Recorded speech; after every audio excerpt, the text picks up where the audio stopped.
শুভ সন্ধ্যা বন্ধুরা। আশা করছি সবাই ভালো আছেন। নতুন আরেকটা ভিডিওতে আপনাদেরকে স্বাগতম। বন্ধুরা, আমি আজ আছি পটিয়া, চট্টগ্রামে পটিয়া উপজেলার একটা মাছের বাজারে। এখানে বিক্রেতারা হাজার হাজার রকমের মাছ নিয়ে তারা বসেছে। এখানে সাধারণত প্রতি সপ্তাহে ২ দিন সোম এবং শুক্রবার মাছের বাজার বসে।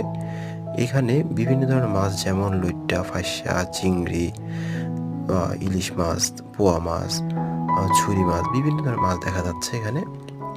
মাছের বিক্রেতারা মাছগুলোকে বরফ দিয়ে সংরক্ষণ করে। এখানে লাল পোয়া দেখা যাচ্ছে, ছুরি মাছ দেখা যাচ্ছে। সমুদ্র মাছগুলা সাধারণত পুকুরের মাছের মতোই বা কোনো কোনো ক্ষেত্রে তার চেয়ে বেশি স্বাদের হয়। আর চট্টগ্রামের মানুষের কাছে সমুদ্রের মাছ আসলে খুব স্পেশাল। তো বন্ধুরা, আমাদের ভিডিওটি যদি ভালো লেগে থাকে তাহলে ভিডিও লাইক করবেন এবং শেয়ার করবেন।